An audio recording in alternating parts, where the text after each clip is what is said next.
tous, je vous propose de commencer ce cycle de conférences avec une première conférence. Alors, je me présente, Christelle Choi, je suis la directrice adjointe chargée des ressources humaines de la PHP et donc je représente le département de santé, qualité de vie au travail et conditions de travail qui a initié ce cycle de conférences et que je remercie infiniment pour avoir pris cette initiative. Alors, pour mémoire, le DSQVCT, comme on l'appelle, département qualité de vie, santé et conditions de travail, travaille à la fois sur le personnel médical et sur le personnel non médical. C'est une spécificité à la PHP. On a souhaité avoir un département transversal pour traiter de façon la plus fluide possible les sujets de santé au travail, à la fois pour le PM et pour le PNM, le personnel médical et le personnel non médical.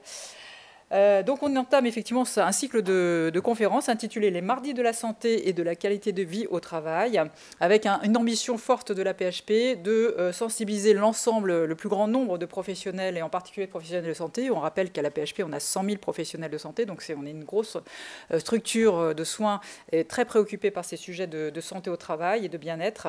Et donc on a la conviction que effectivement, c'est un levier important de bien-être au travail. Alors, on entame un cycle de 4 conférences en 2025 qui sont au rythme d'une par trimestre et qui vont permettre d'échanger avec des experts du domaine et des personnalités reconnues en interne comme en externe sur un certain nombre de thématiques, dont la première qu'on aborde aujourd'hui, qui est la thématique « Agir ensemble pour protéger notre santé et la sécurité au travail ». Et donc, ça va permettre d'aborder la manière dont nous pouvons collectivement protéger notre santé et notre sécurité dans le cadre du travail et prévenir, in fine, bien sûr, l'ensemble des risques professionnels auxquels nous sommes confrontés. L'enjeu, c'est vraiment de promouvoir une culture de la prévention au sein de notre organisation, de façon à ce que chaque professionnel, quel que soit son métier, quel que soit son statut, quel que soit son niveau hiérarchique dans la structure, joue un rôle actif pour préserver à la fois sa santé, sa sécurité, mais aussi celle de ses collègues, puisqu'effectivement, on est dans des collectifs de travail qui sont effectivement très intensifs, en tout cas au niveau de la PHP. Donc développer une culture de prévention, c'est favoriser un environnement de travail sûr, plus sain.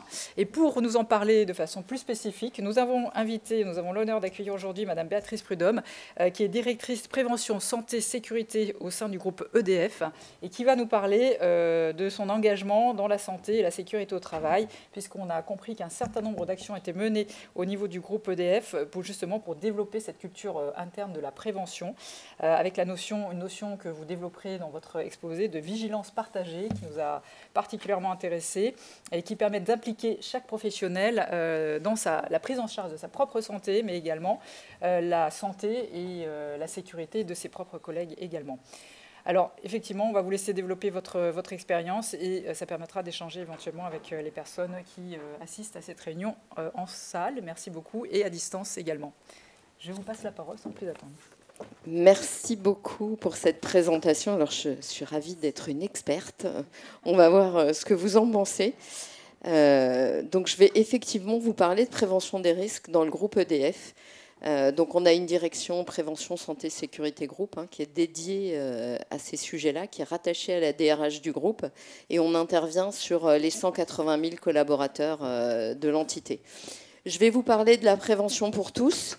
Renforcer la culture santé-sécurité au niveau du groupe, comment on fait ça, et les fondamentaux dans la mise en œuvre, vu du groupe EDF. Donc la prévention pour tous, alors déjà on a une politique qui s'applique à l'ensemble de nos salariés et partenaires externes. Quand on dit partenaires, ce sont les prestataires. Tout le monde est traité de la même façon à EDF. On fait de la sécurité, les maladies professionnelles, les troubles musculo-squelettiques, tous les risques métiers. Et on couvre aussi la santé globale. Donc, qui dit santé globale, c'est santé physique et santé psychologique ou mentale. On a quelques petits sujets avec le terme de santé mentale, donc on parle de santé psychologique. On a un référentiel commun, sont nos 10 règles vitales qui ont été élaborées sur 30 ans de retour d'expérience d'accidents mortels. Donc elles ont été élaborées en 2014. Donc ça nous permet vraiment de définir les lignes rouges, ce qu'il ne faut pas franchir. On traite l'individu au travers des règles vitales, on va dire je me protège, je ne bois jamais d'alcool, des choses comme ça. Mais par contre, ce qui est important et ce qu'on voit évoluer et ce dont on a besoin, c'est vraiment la vigilance partagée, comme vous le disiez. Donc je vais revenir sur cette notion-là, sur le fait que c'est bien que l'individu prenne soin de lui, mais on a aussi besoin que le collectif prenne soin des individus. Et on est sûr que la progression passera par là. On fait des no-go et des stop chantiers, c'est-à-dire qu'on considère que toutes les conditions de santé et sécurité ne sont pas réunies pour réaliser une activité. On ne la commence pas, donc on fait un no-go. Par contre, on est en train de faire une activité, quelque chose arrive, on fait un stop chantier si on pense ne pas être en sécurité. Et dans ces cas-là, on analyse et puis on met en place des parades ou des mesures adaptées. Et on organise un stop sécurité annuel, je vais revenir dessus, donc qui a été mis en place en 2019, parce qu'il y avait eu beaucoup d'accidents. Donc le président du groupe a dit, cette année, le même jour, toutes les équipes s'arrêtent et parlent santé-sécurité, avec un kit de déploiement qui est porté par la direction, mais qui ensuite est partagé dans les équipes. Et ce n'est pas un moment où on fait du descendant, c'est bien un moment où les équipes échangent sur la santé et la sécurité. Je vais revenir dessus. Puis après, on a des messages, la vigilance partagée, donc c'est ce que je disais, hein, c'est l'attention collective. C'est aussi le fait d'oser interpeller, accepter de l'être. C'est-à-dire que vous descendez un escalier, vous ne tenez pas la rampe. Vous devez accepter que quelqu'un vous dise il faut tenir la rampe pour ne pas tomber. Voilà. C'est bête, mais il faut l'accepter. Et quel que soit son niveau hiérarchique. Bon, la vie d'abord, aucune urgence ne justifie de prendre des risques. Effectivement, ça c'est un des slogans. On a comme objectif l'éradication des accidents graves et mortels, mais surtout le zéro blessé à terme. Voilà. On ne veut plus de blessés dans notre industrie. Et puis, ce que je disais, le osons interpeller et acceptons de l'être. Donc là, c'était pour vous rappeler, vous présenter, parce que vous rappelez les 10 règles vitales, donc qui sont communes sur l'ensemble de nos installations. Donc vous le voyez, hein, les règles vitales, c'est je ne franchis jamais un balisage, y compris tir radiographique, sans y être autorisé. Je ne consomme. Alors non, je ne travaille et ne conduis jamais sous l'influence de l'alcool ou drogue. Donc on en a 10 comme ça. Hein. Et c'est vraiment 10 règles vitales. Si on les respecte, on ne mourra pas. Je vous le dis comme ça parce que c'est vraiment issu d'accidents mortels. Et vous voyez toujours ce collectif au niveau de l'affichage. On a tous ensemble acteurs de la vigilance partagée, osons interpeller, acceptons de l'être. On est vraiment sur, OK, chacun prend soin de soi, mais le collectif, c'est aussi très important.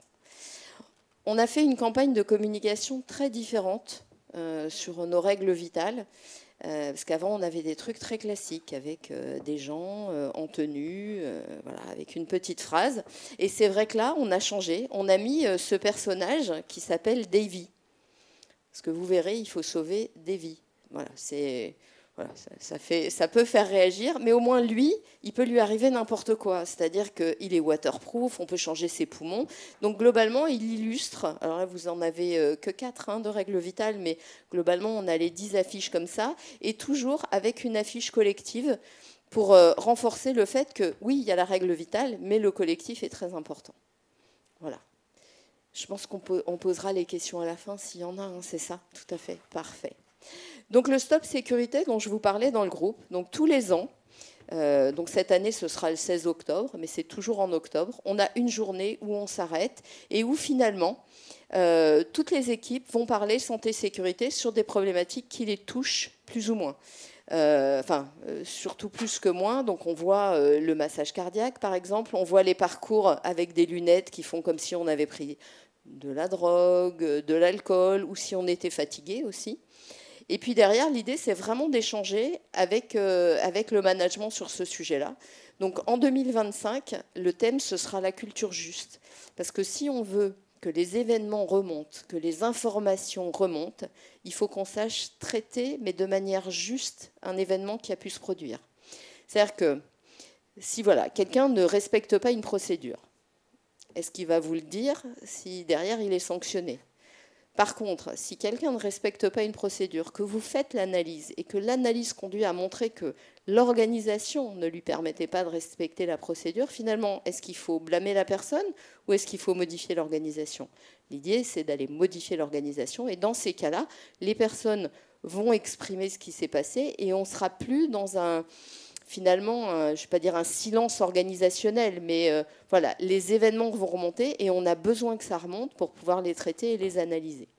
Donc on va parler culture juste cette année pour être sûr que les événements remontent bien, parce que derrière, on sait traiter de manière juste ce qui s'est passé et ce n'est pas toujours la faute de celui qui a fait. J'espère que je suis assez claire sur ce sujet-là, parce que c'est quand même assez complexe.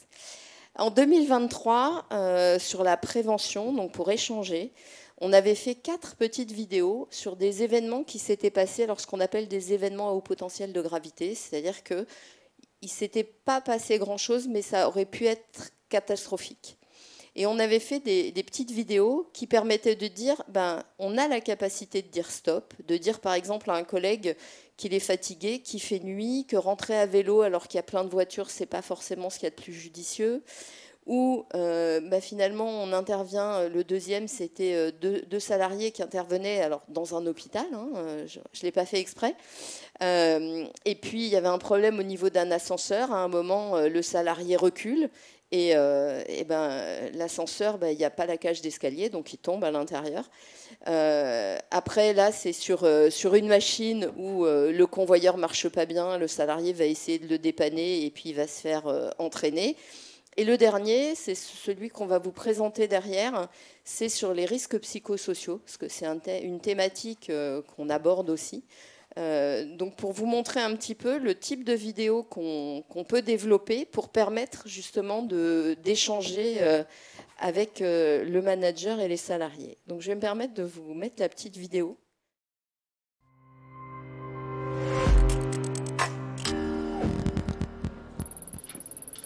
Allez, t'es un battant, tu vas y arriver. Allez, mon Joe.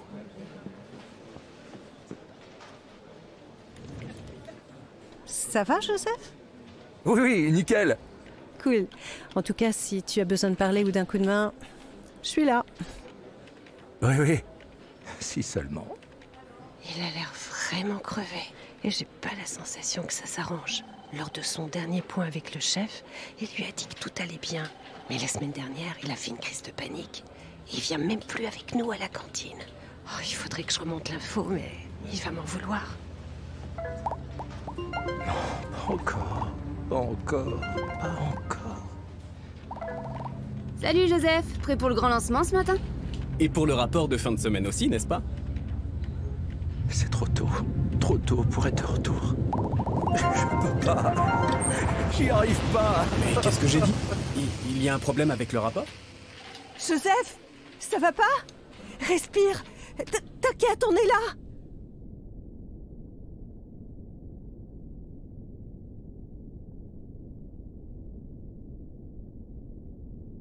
Et là, la question qui a été posée, c'est finalement, quand on perçoit quelque chose, il ne faut pas laisser le collègue seul. Et c'est ça qu'on appelle la vigilance partagée, c'est que les autres auraient dû réagir. Les autres, bien en amont, l'ont vu pas bien, auraient dû poser des questions, l'emmener chez le médecin du travail. Donc cette vidéo-là, dans le cadre du Stop Sécurité, elle a permis de faire échanger, de partager sur les risques psychosociaux, c'est quoi? Et puis derrière, comment on peut réagir en équipe? Comment on peut se prémunir de ça?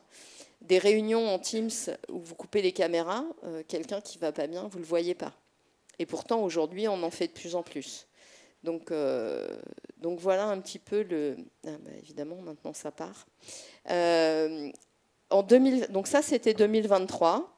2024, ce qu'on a fait, c'est qu'on a fait une chasse au risque avec notre fameux Davy, où vous avez 2 situations de travail, donc une technique et puis une, je ne vais pas dire plus tertiaire, mais où on est dans un parking.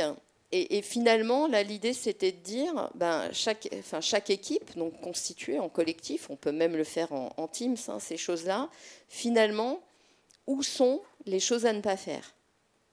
Où est-ce qu'on voit nos règles vitales?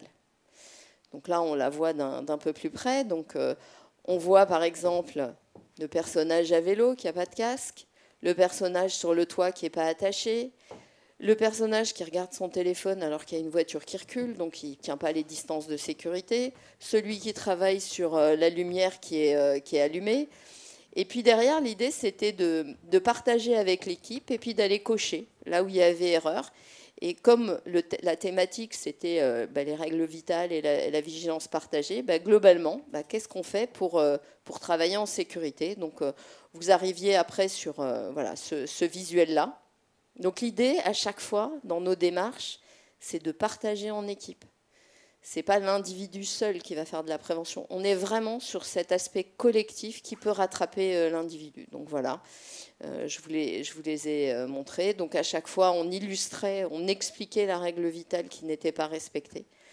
Et puis après, on avait un résumé très global. Mais ça nous permet d'avoir des activités un peu plus ludiques, on va dire ça comme ça, qui permettent aussi de prendre conscience de certaines choses et de prendre conscience en collectif. Voilà. Et on revient toujours à la fin sur les règles vitales, osons interpeller. Enfin voilà, ce sont toujours les mêmes messages qu'on passe. Et après, voilà, c'est comment agissons-nous ensemble pour notre santé, notre sécurité, dans notre équipe de travail, toujours le ramener au collectif. Voilà, donc ça c'était sur un peu les animations qu'on peut faire autour de la santé-sécurité. Pour renforcer la culture santé-sécurité au niveau du groupe, alors le slide est un petit peu chargé, je suis désolée, mais l'idée c'est de vous montrer tout ce qu'on met en place. Donc, effectivement, on parlait de la nécessaire évolution vers le collectif. La sécurité, oui, c'est une responsabilité individuelle, mais par contre, c'est aussi une responsabilité collective, et ça, tout le monde doit l'avoir en tête, sachant que les managers ont une responsabilité très particulière sur la santé et sécurité de leurs collaborateurs, parce que derrière, on peut engager sa responsabilité pénale et sa responsabilité civile. On met en place des standards communs et des référentiels communs. Ça aussi, c'est important pour que tout le monde ait la même référence et qu'on soit salarié ou partenaire. Donc, je parlais des 10 règles vitales. On a mis en place des standards sécurité sur les chantiers. Et on développe aussi des formations. Notamment, là, on va développer une formation sur la présence terrain pour que le manager soit un manager ressource et qu'il aille sur le terrain pour aider ses collaborateurs et pas forcément pour dire « tu ne portes pas tes lunettes de sécurité ». Alors certes, dans certains cas, c'est important de porter ses lunettes de sécurité, mais pour autant, le manager est vraiment une ressource pour ses collaborateurs et on est en train de déployer des formations présence terrain. L'analyse d'événements, comme je vous disais tout à l'heure, ce qui est important aussi, c'est d'avoir des précurseurs, des événements qui remontent pour pouvoir les analyser et pour éviter des situations qui pourraient être plus dramatiques. Donc ça, pareil, on fait beaucoup de travail sur l'analyse des événements qui nous permet de progresser. Et aujourd'hui, on essaye de mettre en place des indicateurs. Alors bon, je suis pas une fanat des indicateurs, mais l'idée, c'est quand même de mesurer ces choses-là. Et on dit, finalement, le ratio nombre de précurseurs sur nombre d'accidents avec arrêt, il doit être élevé. Parce que plus on aura de précurseurs et plus on en aura analysé, moins on aura d'événements graves. Bon, on va peut-être le faire évoluer pour mettre HPE analysé, donc les événements analysés, pour être sûr qu'on va jusqu'au bout et qu'on va jusqu'à l'analyse. Mais l'idée, c'est bien celle-là, c'est de faire de la prévention et pas juste du traitement de situation. Sur les risques psychosociaux, on en parlait tout à l'heure, c'est aussi la même chose. On a la prévention primaire, secondaire, tertiaire. On se rend compte qu'on est beaucoup sur le secondaire et le tertiaire et qu'il faudrait être plus sur le primaire. Et très clairement, aujourd'hui, on va développer des outils pour être plus sur le primaire, notamment en développant des analyses autour des collectifs sur les risques psychosociaux. Je parlais des RPS, donc ça fait partie aussi des choses qu'on a développées. Donc on a recruté une experte RPS qui est une psychologue clinicienne, donc pas une psychologue du travail, mais bien une psychologue clinicienne qui porte l'ensemble des sujets RPS. Et on va notamment développer avec elle une formation pour les préventeurs et les infirmières, parce qu'effectivement, dans mes équipes, on a aussi des médecins du travail, des infirmières, on a la médecine conseil aussi. Et l'idée, c'est de former ces professionnels à détecter et orienter au niveau des RPS. Et puis alors aussi, après, on va mettre en place un soutien et un accompagnement psychologique pour ces personnes-là, parce que ce qu'on ne voudrait pas, c'est les mettre en danger. Mais on veut vraiment développer sur ces sujets-là, et notamment sur les RPS. Donc j'y reviendrai après parce que ça fait partie des axes qu'on a choisis cette année en termes de développement. Et on va aussi recruter une ergonome qu'on n'avait pas dans nos équipes parce qu'on voit bien alors, les troubles musculo-squelettiques, ça fait partie aujourd'hui des maladies professionnelles qui sont en croissance. Et l'idée, c'est vraiment d'accompagner, d'anticiper sur ces problématiques-là. Donc les analyses d'événements, donc on les partage avec les collaborateurs, on les partage aussi avec le comité exécutif du groupe. Tous les lundis, l'événement qui a été analysé la semaine est remonté. Comme ça permet d'échanger aussi au niveau du comité exécutif. Et sur les actions de santé, c'est pour ça que j'en ai pas trop parlé tout à l'heure, en 2025, on a choisi de traiter 2 thématiques santé. Donc la thématique de la santé mentale sur le premier semestre. Alors bien sûr c'était la grande cause nationale, donc on s'en est saisi. Donc on fait des webinaires mensuels sur le sujet et en parallèle on demande aux équipes médicales et aux préventeurs de faire des actions de terrain pour compléter voilà, ces webinaires nationaux qui donnent des petits tips, voilà, des petites choses pratiques qu'on peut faire. Par des actions beaucoup plus concrètes, par exemple des échanges dans les équipes sur ces sujets-là. On avait eu une action avec un médecin du travail qui avait lancé une démarche « Les RPS ne sont pas tabous » pour parler au sein des équipes. Voilà, c'est ces choses-là qu'on veut engager. Et sur la deuxième partie de l'année, on va traiter le risque cardiovasculaire. Vous savez qu'en France, plus de la moitié des accidents du travail sont liés à des malaises cardiaques. Donc l'idée, c'est vraiment de sensibiliser, alors là pour le coup, sur bien dormir, alors le stress, bien manger, les symptômes et comment réagir. Voilà. Donc ça, c'est des actions qu'on a engagées pour 2025. En parallèle, on a mis en place des actions sur la prévention aussi. Parce que alors, quand on est malade, on est malade. Alors, je pense qu'à la PHP, ça vous l'avez bien en tête. Pour autant, le travail peut aussi être constructeur de santé. Et on a engagé une démarche avec le Nouvel Institut, donc qui est une association, on travaille avec l'ANACT, avec toutes ces entités-là, pour permettre aux gens qui sont malades, qui ont par exemple un traitement de chimio, qui sont aidants d'un conjoint ou d'un enfant malade, pour leur permettre pendant 6 mois de venir au travail à leur rythme sur les activités qu'ils ont la capacité de faire, pour garder ce lien social et surtout pour avoir cette capacité à avoir ce travail constructeur de santé, parce que le salarié, des fois, il veut venir travailler. Alors, il n'est pas à 100% de ses capacités. On ne peut pas le mettre sur son activité classique, mais pour autant, à travers de ce dispositif, avec une vision transdisciplinaire, donc on travaille avec les médecins du travail, les médecins, les RH, les managers, ça nous permet de les mettre au travail parce qu'eux le souhaitent, et derrière, ils se sentent mieux. Et on n'a que des retours positifs de cette expérimentation-là, qui est engagée depuis 2019, donc qui devrait se terminer en fin d'année. Mais l'idée, ça va sûrement être de la pérenniser dans l'entreprise. Voilà, parce que ça, c'est vraiment quelque chose auquel on croit en termes de prévention aussi. Alors, prévention, on n'est pas que sur la prévention, mais quelque part, ça fait du bien. Voilà. Les risques psychosociaux, donc, je l'ai abordé déjà à plusieurs reprises. Donc, on a recruté une experte RPS parce qu'on a plein de contrats cadres avec différentes entreprises qui nous permettent d'être et dans la détection, enfin, dans la prévention primaire jusqu'à la prévention tertiaire. Donc, elle pilote tout ça. On a un contrat d'assistante sociale avec une association qui s'appelle Récif, donc elle le pilote aussi. L'idée, c'est que notre experte RPS ait vraiment la vision globale. On a un numéro d'écoute et de soutien. On a aussi une plateforme d'accès à des psychologues au travers de Proconsult qui permet à nos salariés, mais aussi à leurs familles et aux partenaires, d'avoir accès à ces dispositifs. Voilà, quand ils ont besoin de parler, eh bien, on a un numéro qui est disponible 24 heures sur 24 ou une plateforme avec des psychologues avec lesquels ils peuvent prendre rendez-vous. Et elle pilote aussi tout ce qui est médiation interne. Donc voilà pourquoi j'ai fait un zoom un peu sur les RPS parce que c'est un vrai sujet. On a un questionnaire MyEDF, donc c'est une enquête annuelle qui est faite. Alors je sais que vous avez fait votre 2e enquête cette année, donc on en est à la 13e avec Ipsos. Et au travers des différentes questions et des regroupements, on arrive à avoir un rapport GOLAC, donc de la situation, des risques psychosociaux dans l'entreprise.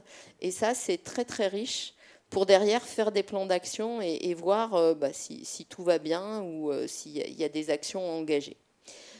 On a une particularité, on a notre médecine contrôle et conseil dans les industries électriques et gazières. Alors nous, dans ma direction, on héberge la médecine conseil et contrôle nationale. Mais par contre, la particularité qu'on a, c'est qu'on a les typologies d'arrêt.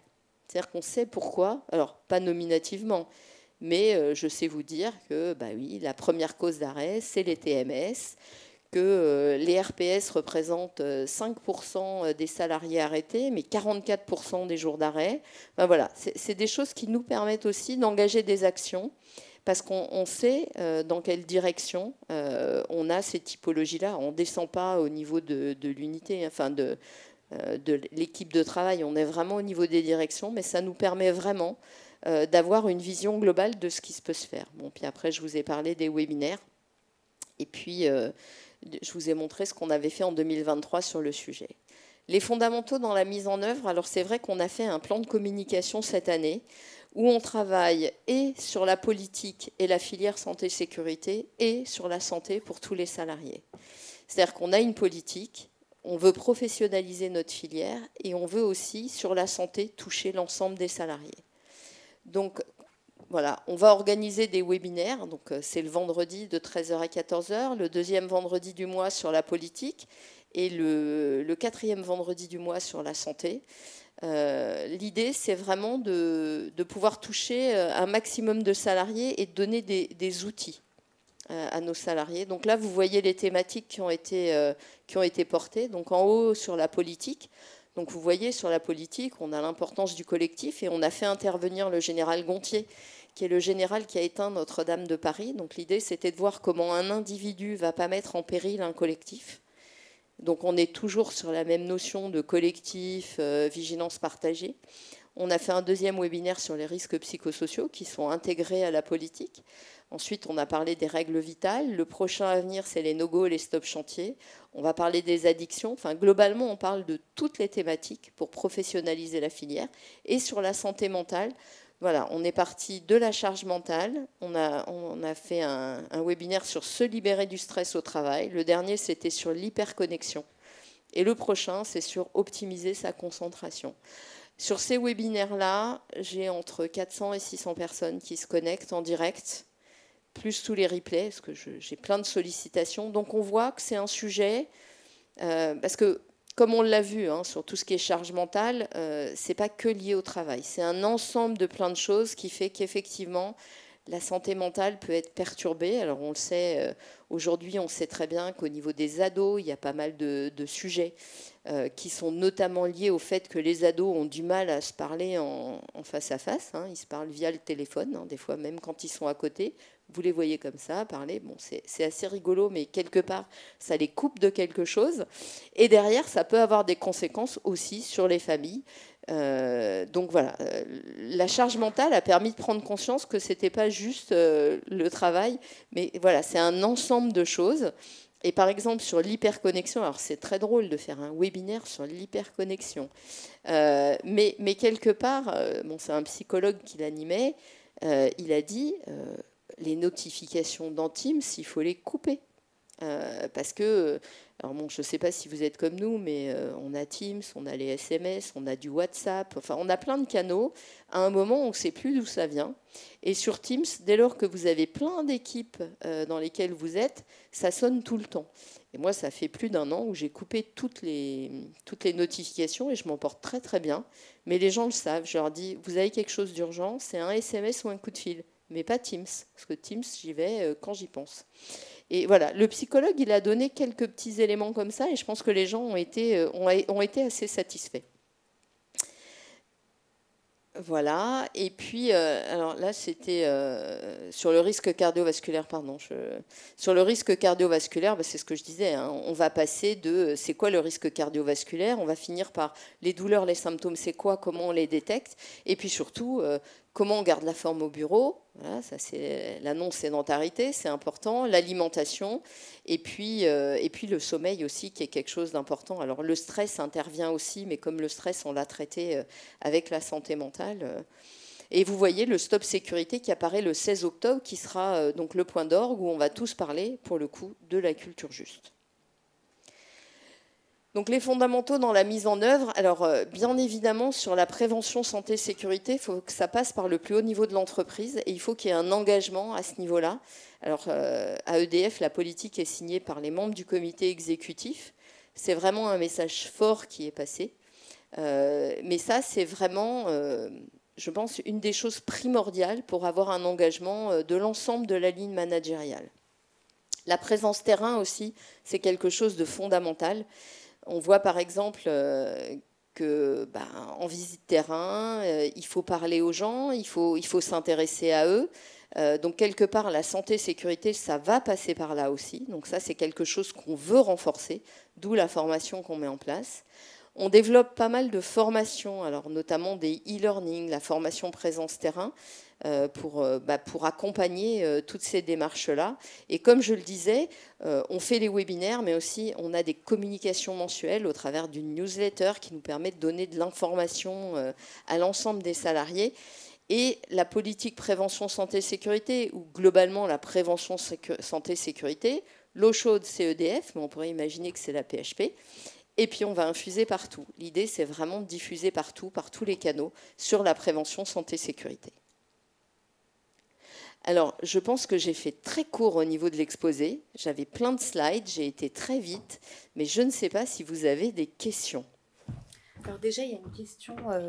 dans le chat. Oui. Quel est votre taux d'usage de la ligne d'écoute? Eh bien, il est très faible. On a 30 à 40 appels par mois, donc ce qui n'est pas énorme. Elle a beaucoup été utilisée pendant la période Covid.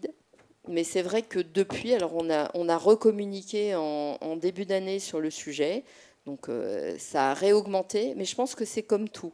À un moment, il faut qu'on fasse énormément de communication sur ces dispositifs parce que les gens les oublient. C'est comme les RPS, à un moment, il faut vraiment en parler. Je vois, on intervient dans toutes les formations pour les nouveaux managers. On a 1h30 pour parler santé-sécurité. Et ça fait partie des sujets. Et quand on met la petite vidéo là sur les RPS que je vous ai passée, et derrière on leur dit mais voilà, vous manager, vous auriez fait quoi dans cette situation? Et globalement, les gens ne connaissent pas l'ensemble des dispositifs dont on dispose. Et donc il faut communiquer régulièrement. Donc on a une 40aine d'appels par mois, donc ce qui n'est pas énorme. Qui prouve quand même que ça va peut-être pas trop mal non plus parce qu'on fait plein d'actions et c'est vrai que très récemment j'ai vu 2 personnes qui interviennent dans des cabinets extérieurs sur les risques psychosociaux et qui nous ont dit mais à EDF vous faites énormément de choses sur le sujet. Bon, après comme tout il faut communiquer, utiliser, donc voilà. Je vous remercie, c'était très intéressant et très inspirant. Moi, j'avais une question par rapport à l'articulation entre votre direction, madame, vous n'êtes pas médecin du travail, sauf voilà, et le service de médecine du travail. Est-ce qu'il est intégré à votre direction? Est-ce qu'il est indépendant? Et s'il est indépendant, dans quelle mesure il participe à tout ce que vous nous avez présenté? Parce que vous ne nous avez pas présenté finalement les visites d'embauche, les visites récurrentes, etc. Comment ça se passe, ce pan-là? Eh bien, merci pour la question. Alors oui, effectivement, j'ai enlevé la partie organisation. Alors, l'organisation de ma direction, depuis le 1er janvier, on a une partie des équipes médicales qui me sont rattachées directement. Parce qu'on a des équipes médicales sur les centrales nucléaires qui dépendent donc d'un SPST interentreprise nucléaire. Et moi, j'ai dans mes équipes l'ensemble des autres équipes médicales.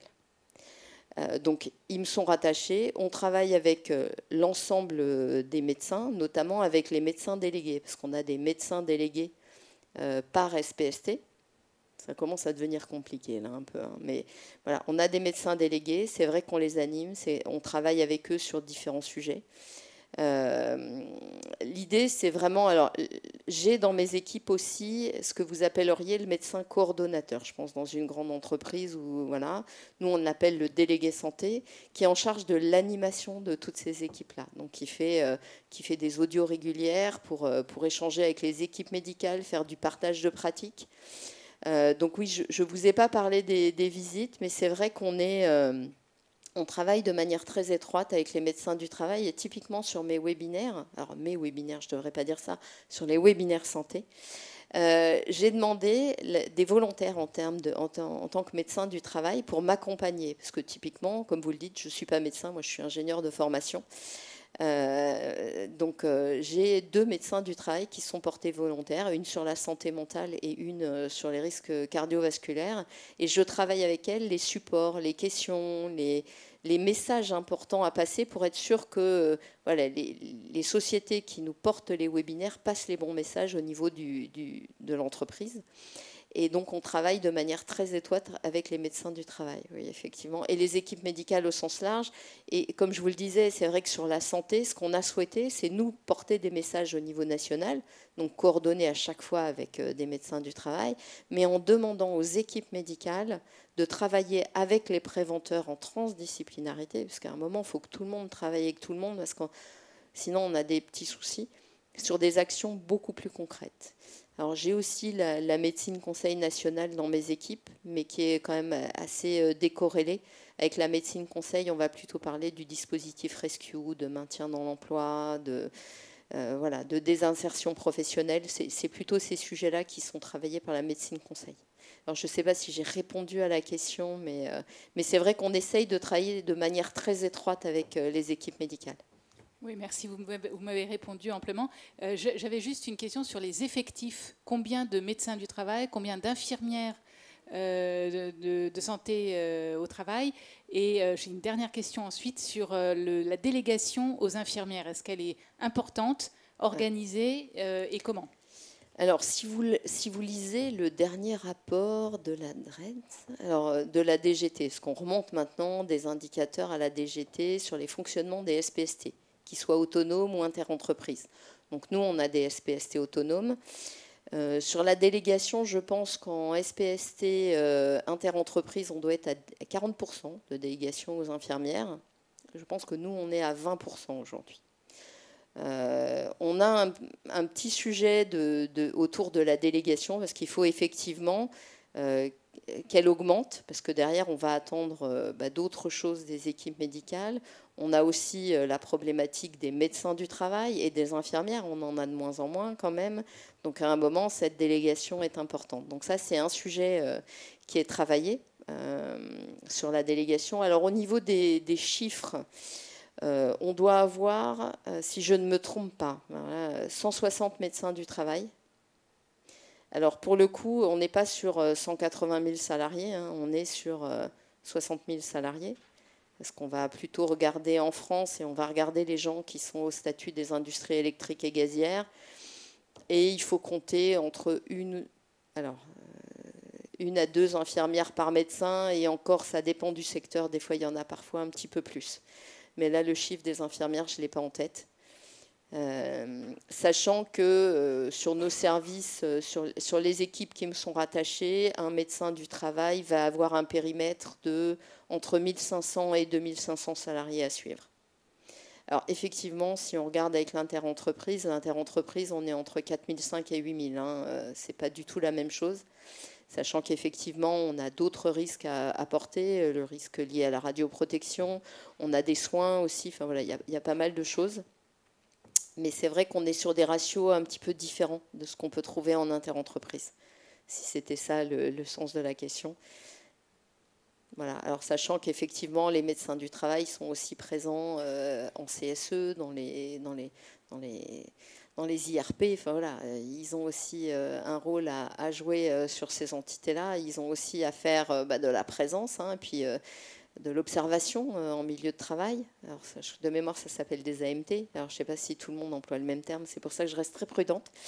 Mais oui, on a cette chance d'avoir des médecins du travail dans un service autonome, sachant que sur certains secteurs, nos médecins du travail suivent moins que 1500 personnes. Et que derrière, on a quand même des demandes de l'autorité pour augmenter les effectifs, pour augmenter la délégation, pour revenir dans des, alors je ne vais pas dire des ratios raisonnables, mais globalement pour avoir des services qui soient plus homogènes entre autonomes et interentreprises.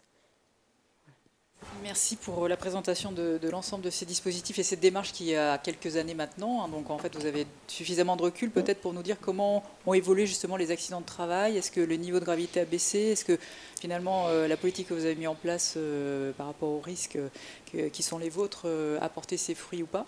Voilà. Et puis j'ai une question plus précise sur les conventions que vous signez avec les agents qui sont en arrêt de travail, qui vont revenir sur le... Alors je ne sais pas quel est leur statut précisément, mais c'est intéressant parce qu'on a un nombre conséquent d'agents qui sont arrêtés, effectivement, et voilà, ça peut être intéressant pour le lien entre le travail et l'arrêt. Oui, alors merci. Je vais commencer par la dernière partie, j'espère que je n'oublierai pas la première. Alors, en vérité, au départ, on faisait travailler des gens qui soient en arrêt de travail ou pas. Parce que la particularité dans notre entreprise, c'est qu'on continue à payer, nous, les salariés, quand ils sont en maladie. Bon. Pour autant, la légalité du dispositif a été un peu remise en cause parce qu'on travaillait avec le nouvel institut, l'objectif étant de faire évoluer la loi pour dire même des gens malades, s'ils ont besoin et envie de travailler, on doit pouvoir les laisser travailler. Bon, il a été dit que la loi n'évoluerait pas, donc finalement on est revenu à la personne peut reprendre le travail si elle n'est plus en arrêt, donc il faut suspendre l'arrêt de travail pour qu'elle puisse retravailler. Mais c'est vrai qu'au début, ce n'était pas la logique. Voilà. Mais après, comme c'est vraiment une demande des salariés, parce qu'on ne force pas les salariés, c'est vraiment une demande de leur part, eux, ils ont vraiment envie de reprendre. Et c'est vrai que toute l'adaptation qu'on fait, notamment sur l'activité, moi j'ai vu des salariés qui ne pouvaient pas faire plus de 10% de leur activité, et bien on les a mis sur une activité qui leur permettait de se réhabituer, de rester en contact. Alors c'est sûr que ça a une durée limitée à 6 mois, parce qu'effectivement, après, on rentre dans d'autres dispositifs, et on a dit, ce dispositif-là, il n'est pas concurrentiel au reste. C'est pour ça que sur l'aidance, on ne va pas traiter de l'aidance de parents, parce qu'on considère que l'aidance de parents, il y a des dispositifs dans l'entreprise, et c'est quelque chose de prévisible. Par contre, un enfant, une aidance d'un enfant ou une aidance d'un conjoint, c'est quelque chose qui arrive subitement comme une maladie, et on considère que ce dispositif peut répondre. Voilà, c'était ça. Et après, sur la première question, vous m'avez posée, c'était des accidents. Alors, j'aurais bien aimé vous dire qu'on n'avait plus rien comme accident, mais ce n'est pas le cas. Non, on a vu une baisse, alors ce qu'on appelle le LTIR, le Lost Time Injury Rate. Donc c'est en gros le taux de fréquence, mais ramené, alors c'est anglo-saxon, c'est ramené aux accidents sur lesquels on a la main. Par exemple, un salarié qui va se tordre la cheville sur un parking alors que le trottoir est en bon état, on ne va pas le rentrer dans le LTIR alors que ça rentre dans le TF. Voilà. Ce qu'on a vu, c'est une baisse très notable du LTIR. Mais aujourd'hui, alors on est sur un palier. Aujourd'hui, on est à 1,6. C'est pas non plus des chiffres énormes. On est sur un palier aujourd'hui parce qu'on a fait beaucoup de choses, et notamment nos partenaires externes ont fait beaucoup d'actions, parce que c'est eux qui partaient de très très haut et qui ont bien baissé. On est sur un palier. Alors j'aurais tendance à dire que c'est comme un régime.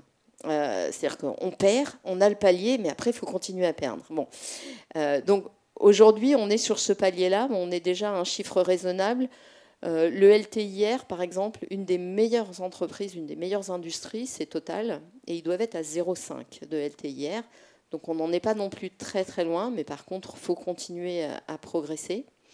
Ce qu'on voit aujourd'hui, c'est surtout les accidents graves qui baissent. Pour le coup, on est passé de 38 l'année dernière à 31.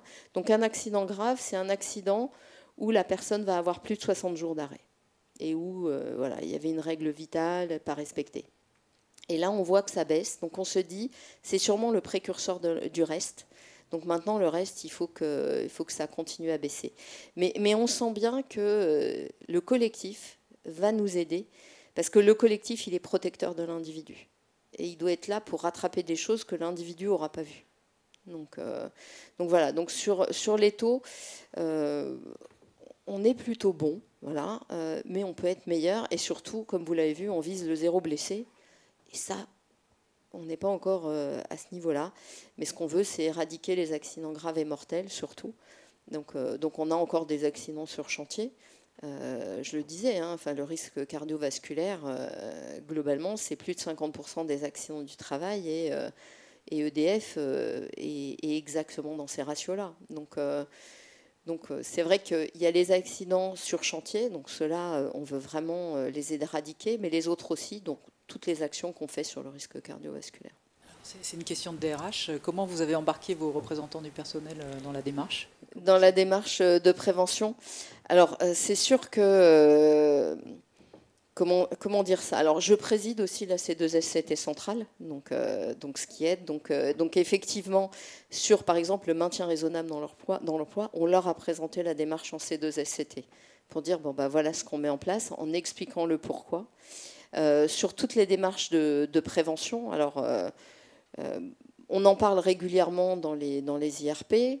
Derrière, bon, eux font aussi des démarches de leur côté. Par exemple, là, on a une expertise sur les risques psychosociaux, donc qui est régulière. Hein. On en avait une en 2021, on va en avoir une là. Bon, bah, l'idée, c'est de partager sur les sujets et de voir ce qu'on peut faire ensemble. Là, sur la transdisciplinarité, alors il y avait des groupes multidisciplinaires qui existaient sur certains sujets, à certains endroits. Donc on cherche à les réactiver pour que le dialogue se fasse aussi en local et pas qu'au niveau national. Parce que, comme je le disais, le niveau national couvre tellement large que ce qu'on veut, c'est vraiment que le dialogue se fasse en local. On a notamment actuellement... on traite différents sujets et on va réactiver des groupes de réflexion qui devaient exister depuis 2002 en local et qui, à certains endroits, enfin, en gros, ils ont été maintenus à 17 endroits sur 52. Donc on dit, bah oui, mais on réactive ça. Donc voilà comment on essaye de les embarquer et de parler. On parle avec eux des différents sujets. La politique, on l'a présenté en C2SCT. Voilà, on essaye vraiment de partager. Sur la démarche du maintien raisonnable, ça nous paraissait normal de leur présenter, parce qu'effectivement, c'est quelque chose d'un peu novateur. On fait travailler des gens, mais parce que les gens ont envie, quoi. Et ça, je pense qu'ils l'ont compris, et quand on l'a présenté, ça s'est très, très bien passé. Et petite question, quel a été l'impact, du coup, de la dernière campagne de communication avec le Davy? Le Davy. Alors, c'est toujours difficile de mesurer l'impact de la communication. Par contre, on a été très clair, on a dit on veut voir que ces affiches-là. Honnêtement, pendant un an, ça a tenu, et là, je commence à voir apparaître d'autres affiches, donc je me dis, bon, il va falloir qu'on rappelle les règles. Ça a énormément pris dans les activités plus tertiaires, le Davy.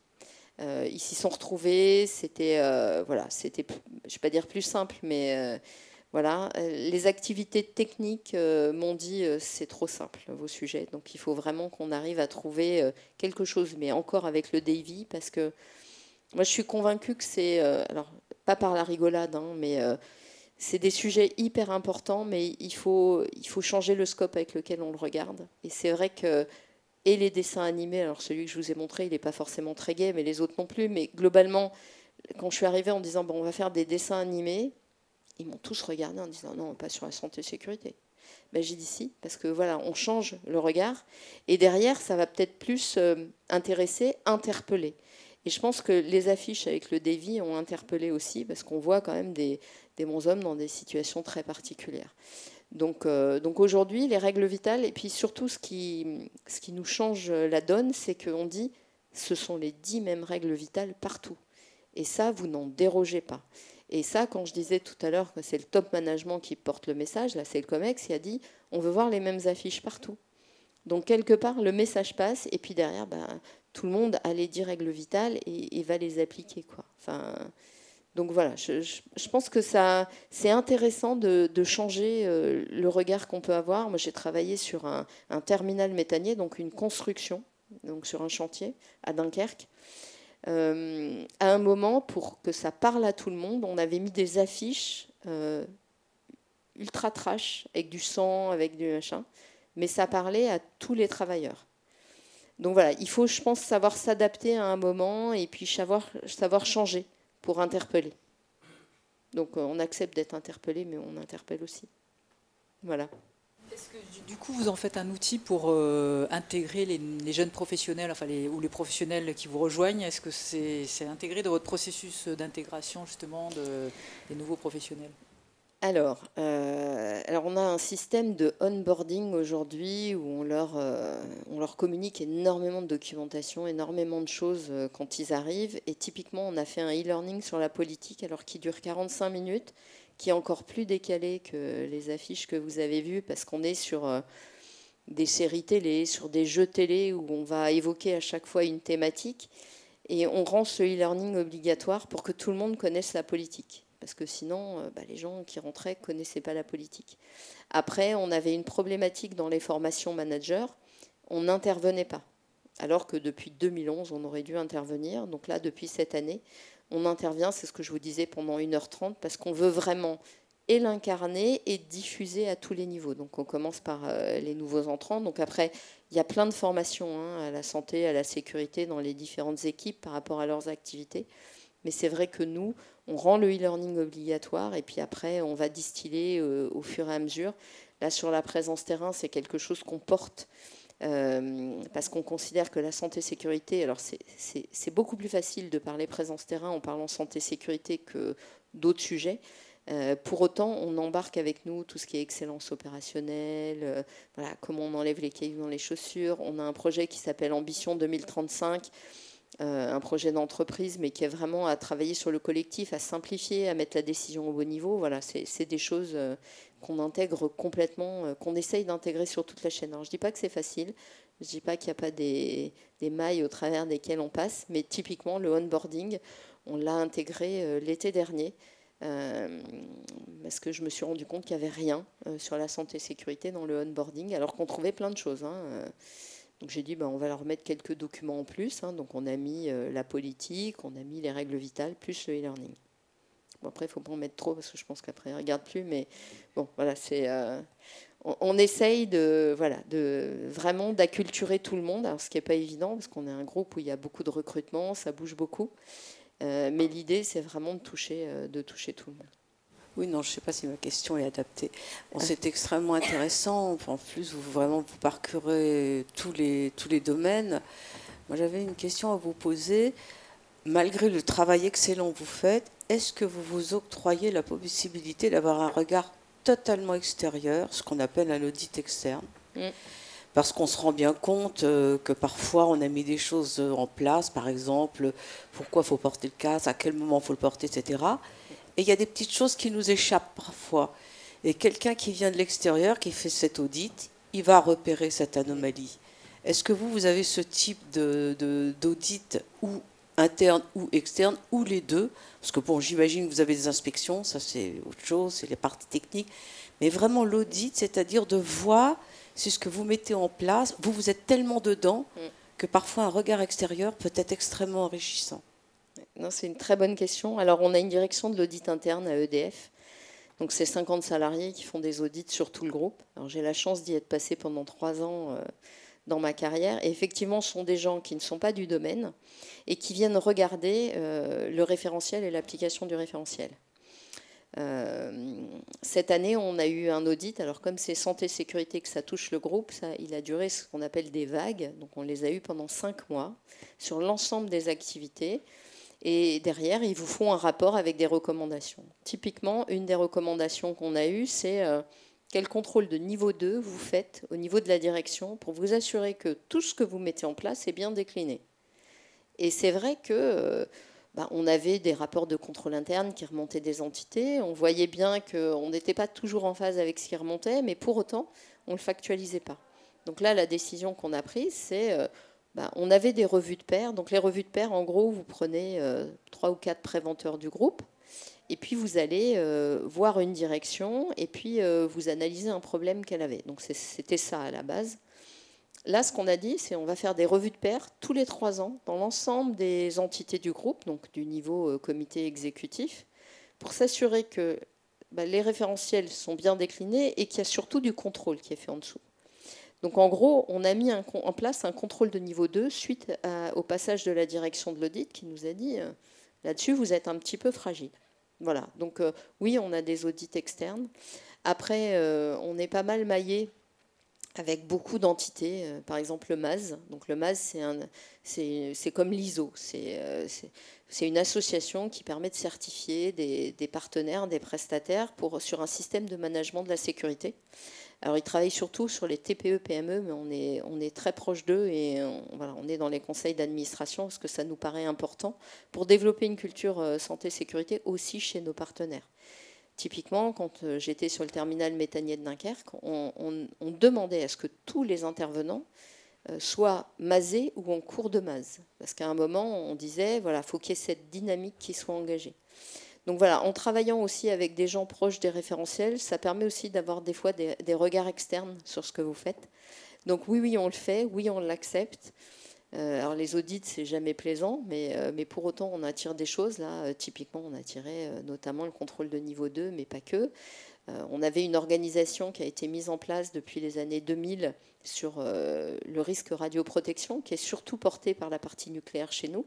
Donc, ils avaient eu délégation, enfin, ils ont délégation pour le porter pour le compte du groupe, toujours sous le couvert de ma direction. En 2000, les ressources qui étaient dans ma direction leur avaient été transférées. Et là, l'audit nous dit, oui, mais maintenant, on a même des filiales qui ont un risque radioprotection. Et comment vous faites évoluer l'organisation? Donc, on est en train de réfléchir sur ces sujets-là. Donc, oui, on est ouvert aux audits et au contraire, il en faut. Parce que, comme vous le dites, c'est un regard externe. Vous ne voyez pas tout, vous êtes dedans. Et à un moment, c'est bien... voilà. Et c'est vrai que le fait d'y être passé, voilà, ça vous donne un regard aussi différent sur ces sujets-là. Voilà. J'avais une petite question par rapport... je suppose que vous avez des ouvriers qui travaillent la nuit. Et je voudrais savoir combien d'heures font-ils la nuit et est-ce qu'il y a plus d'accidents de jour que de nuit? Alors, sur la typologie des accidents, on n'a pas noté, je réfléchis en même temps, on n'a pas noté de différence jour-nuit. Alors, nous, ce sont des postes de 8 heures. Ils font 3 postes de 8 heures dans la journée, avec 20 minutes de plus au début, 20 minutes de plus à la fin, parce qu'il y a la relève, enfin, des choses que vous connaissez. Mais c'est vrai qu'on ne note pas forcément un accroissement du risque à ces moments-là. J'aurais tendance à dire que la santé-sécurité, elle est ancrée, quelle que soit l'heure, la journée. Pour autant, ce qu'on voit aujourd'hui, c'est qu'à certains endroits, on a une culture de sécurité qui est peut-être plus sur la protection que sur la prévention. Par exemple, sur le risque électrique, dans les entités qui sont sur les réseaux, sur la distribution, on va être sur ces sujets-là. Et donc, typiquement, vous parliez d'audit. Il y a une entité chez nous qui a fait faire un audit par l'ICSI, donc c'est l'Institut de la culture de sécurité industrielle. C'est une entité qui a été créée post-AZF par Total et EDF notamment, pour justement développer cette culture de sécurité. Donc, ils ont fait un audit qui leur a dit faut revoir votre culture de sécurité, il faut être plus sur la prévention. Voilà, parce que le risque, je ne vais pas dire qu'il était banalisé, mais à un moment, voilà, sous la pression, on fait des choses qu'on ne devrait pas faire, ou des fois par habitude aussi. Ce qu'on constate, c'est des fois, ce n'est pas les salariés les plus jeunes à qui il arrive des choses, c'est souvent les salariés les plus... alors, dans l'intérim, c'est différent parce que chez nous, il y a peu d'intérim, mais dans les boîtes d'intérim et dans le BTP, c'est souvent les intérimaires qui sont blessés. Et on voit par tous les plans qui sont développés au niveau du gouvernement, c'est pour protéger les intérimaires notamment et le travail précaire. Mais nous, ce qu'on voit, c'est souvent des salariés expérimentés à qui il arrive des choses parce que le risque était banalisé, ils ont fait ça plein de fois, on oublie. Voilà, c'est sur ces sujets-là qu'il faut qu'on travaille peut-être un petit peu plus. Mais jour-nuit, on n'a pas trop de différence. Mais par contre, ils ne font pas 24 heures d'affilée. Enfin, voilà, on respecte la réglementation du travail. Moi, j'ai une petite question au niveau de l'acculturation, de la vigilance partagée. Puisque du coup ça fait quand même pas mal d'années que c'est ancré, comment vous maintenez cette acculturation, notamment pour les tout nouveaux arrivants? Alors, en parlant différemment et en parlant par plein de canaux en vérité. Alors, les nouveaux arrivants, la difficulté qu'on va avoir avec le nouvel arrivant, c'est plus que des fois il ne va pas oser. interpeller un de ses collègues parce qu'il va se dire ah oui, lui, il a l'expérience. Si je le remets en place et que j'ai tort, je vais être ridicule. Mais on a aussi la même chose hein, sur l'expert qui ne va pas oser dire à un autre salarié qu'il n'est peut-être pas en situation en disant ouais, c'est moi l'expert. Voilà. Et il faut passer outre ça. Donc à un moment, il faut faire comprendre qu'on peut interpeller. Donc c'est vraiment le message qu'on passe. Après, c'est pas simple, hein, parce que des fois, c'est la culture aussi, hein, de dire non, mais lui, c'est l'expert, je vais pas lui dire qu'il doit tenir la rampe. Moi, je me suis fait rappeler à l'ordre, parce qu'une fois, je tenais pas la rampe, et puis voilà, on le prend bien. Et je pense que c'est la façon dont on fait, quand on parle de présence terrain pour les managers, c'est aussi cet aspect-là. C'est-à-dire qu'à un moment, le manager, quand il va sur le terrain, faut savoir parler aux gens, il faut savoir leur dire les choses. Et la vigilance partagée, même le manager qui va sur le terrain, peut-être qu'il ne connaît pas tout, mais il peut poser une question de manière très naïve, on va dire, et on va lui répondre, non, on fait ça pour ça. Ok, il a intégré, mais il a posé sa question, il a osé la poser, et les gens voient que, ok, il ose poser des questions. Enfin, voilà, je pense que c'est ça aussi, c'est montrer que tout le monde peut poser des questions et interpeller. Et c'est pas le plus âgé ou c'est pas le plus gradé qui est toujours qui est toujours le plus sachant. C'est aussi ça qui est important. Je pense que quand on manage des équipes, moi ça m'est arrivé dans ma carrière, je pense pas avoir été la plus sachante. Mais par contre, voilà, on s'adresse aux gens qui savent et derrière on fait progresser le système. Donc merci pour votre présentation et l'articulation avec le DUERP. Ah. Oui, alors on en a, hein, bien sûr, hein, c'est obligatoire, c'est comme les PAPRIPACT, c'est tout ça. Après, c'est chaque entité qui pilote son document unique par rapport à ses risques propres, parce qu'on l'a dit, hein, on a vraiment plein de risques au niveau du groupe. Donc nous, mon équipe a rédigé une note sur comment on rédige un DUERP, qu'est-ce qu'on doit trouver dedans, notamment qui a intégré les RPS, parce qu'il y a eu une obligation à un moment de les mettre dans les DUERP. Mais après, c'est vraiment chaque entité qui va piloter son DUERP. Voilà. Donc je ne sais pas si la question c'était ça, mais on en a partout, je vous rassure. Et très différent. Et est-ce que vous avez intégré les conduites addictives dans les DUERP ? Alors, dans les DUERP, je pense que ça y est, parce que de toute façon, on l'a intégré dans les règlements intérieurs. Alors, je ne sais pas si je l'ai dit tout à l'heure, peut-être pas. Tout le travail qu'on a fait sur les addictions. Donc voilà, on a un petit sujet autour des addictions. Et donc, on a fait intégrer dans tous les règlements intérieurs que l'alcool et les drogues étaient interdits sur nos sites. Qu'on avait la possibilité de réaliser des contrôles aléatoires non nominatifs pour les personnes volontaires. Et sur les personnes en poste de sécurité, on a la possibilité de réaliser des tests. Là, il ne faut pas être volontaire, on est tiré au sort et on doit le réaliser. Et si on ne le réalise pas, il peut y avoir des conséquences derrière. Donc sur les addictions, on a fait tout un travail d'intégration dans les règlements intérieurs. Donc là, travailler avec les représentants du personnel, parce qu'on doit les valider. Et aujourd'hui, on est à un stade où on est en train d'écrire un processus au niveau national pour savoir comment on va traiter les cas positifs. Pour éviter que d'un côté on dise c'est pas grave, et puis de l'autre on dise au revoir. Voilà. Ce que j'aurais tendance à dire là-dessus, c'est que autant l'alcool, on peut avoir une certaine tolérance parce qu'il y a des tolérances un peu partout, autant sur les drogues aujourd'hui, c'est quand même interdit. Donc on ne doit pas en trouver. Et c'est vrai qu'aujourd'hui, ce sont des fléaux de société. Alors, certes l'alcool, certes le cannabis. Alors on peut aussi avoir du cannabis thérapeutique, voire d'autres drogues thérapeutiques. Donc celle-là, il faut qu'on sache, faut que les salariés sachent en parler avec les médecins du travail pour regarder l'aptitude. Comme ça, si on détecte quelque chose, au moins on sait que oui, mais c'est suivi et qu'il n'y a pas de problème par rapport à l'aptitude de la personne. Autant sur le reste, je pense qu'il faut être assez ferme et c'est interdit. Donc là, c'est toute la démarche qu'on est en train de finaliser, parce que les tests non nominatifs ont déjà commencé. Alors, en France, on trouve, alors pas particulièrement à EDF, mais en France, on trouve à peu près 11% de cas positifs quand on fait ces tests-là. En Angleterre, on est sur du pour 1000. Donc, on voit que les cultures sont quand même très différentes. Mais on a un vrai sujet en France, mais lié plus à la société aujourd'hui.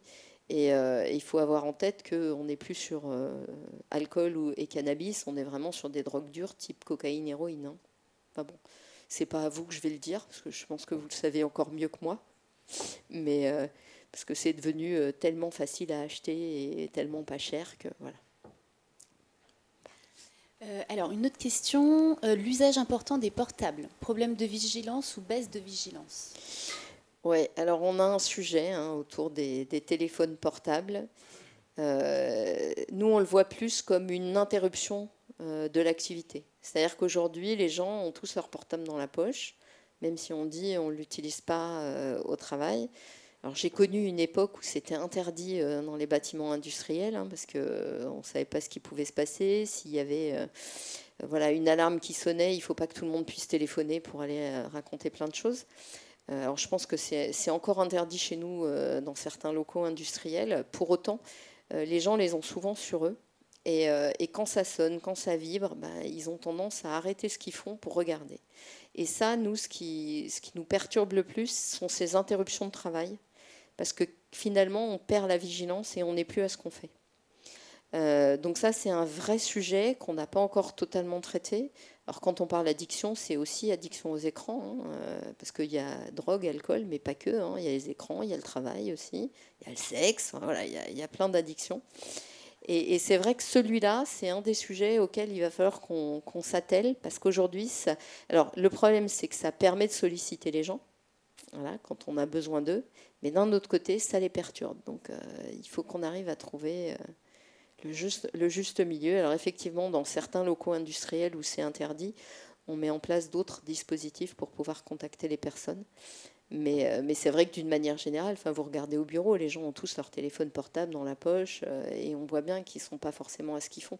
Même quand ils vous parlent, des fois ils sont sur leur téléphone. Je ne devrais pas dire ça, mais voilà. Donc on a un petit sujet là-dessus aussi, mais ça pareil, c'est comme alcool et drogue, je pense que c'est un phénomène de société et qu'il va falloir qu'on soit très vigilant. Alors est-ce qu'il faut tout interdire? Je ne sais pas, mais voilà. Au moins que les gens prennent conscience de ce que ça peut générer. Et c'est vrai que le webinaire qu'on va faire sur la concentration, à un moment, voilà, il y a ces sujets-là qui vont ressortir, parce qu'elle va regarder, elle va montrer aux gens ce qui peut les perturber, soit un petit dessin, soit un petit bruit, soit voilà. Et derrière, ça va faire prendre conscience, ah oui, je me fais perturber pour des choses et je ne suis plus à ce que je fais. Parce que quand on compte les gens qui jouent au basket avec les passes, vous la connaissez tous, cette vidéo-là, où compter le nombre de passes. Ok, super, il y a un gorille qui passe au fond, personne ne le voit parce qu'on compte le ballon. Une fois qu'on a compris, on se dit, ah bah oui, j'étais sur mon activité, je ne me suis pas laissé perturber. Par contre, si on ne vous dit pas de compter les ballons, ah bah oui, vous allez voir le gorille et on vous demande combien il y a eu de passes, vous ne savez pas. Donc voilà, à un moment, il faut qu'on... Voilà, elle va faire prendre conscience de ces sujets-là. Alors, on ne va pas toucher massivement, mais on va les mettre en replay et on va spotter les endroits où il y a des sujets intéressants. Donc je pense que ça va nous aider aussi à faire prendre conscience que le téléphone, c'est peut-être pas bon tout le temps. Voilà. Moi, j'ai pas de solution miracle là-dessus, mais vous en avez peut-être une à la PHP? Non. Bon. À part mettre des brouilleurs partout. Bon, voilà. Okay. Mais je pense que je suis pas sûre que ce soit très légal en vérité. Donc bon. Mais c'est un vrai sujet dans les services aussi. Oui. Après, c'est aussi les zones d'ombre dans vos services. Mais ça, c'est... Pardon. Bah, merci beaucoup. Vous n'avez pas de... Pas de regret, mais en tout cas, merci beaucoup de m'avoir écouté. Alors, je suis désolée, j'ai été très rapide, trop rapide. Merci à vous. Mais merci. Bah, merci beaucoup. Donc, nous, au sein de l'AP, nous avons également pas mal trois gros sujets au niveau de la culture de la prévention, donc en particulier les risques psychosociaux, les TMS et les risques chimiques. Et donc, voilà, votre partage d'expérience sur la vigilance partagée est très importante. Donc, merci encore pour votre retour d'expérience. Donc en conclusion, nous vous encourageons donc à appliquer ces principes de vigilance partagée dans vos environnements de travail. Donc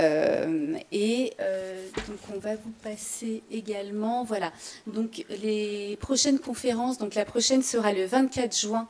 Donc prendre soin de sa santé mentale au quotidien. Donc, du coup, en septembre, nous aurons la conférence « Mieux prendre en compte la santé des femmes au travail », puis en décembre, « Faire de la diversité un atout pour le collectif ». Donc, n'hésitez pas également à vous inscrire pour ces conférences-là, et il y aura de toute façon des retours de communication également. Merci encore à tous pour votre attention, vos questions, et merci encore pour votre intervention.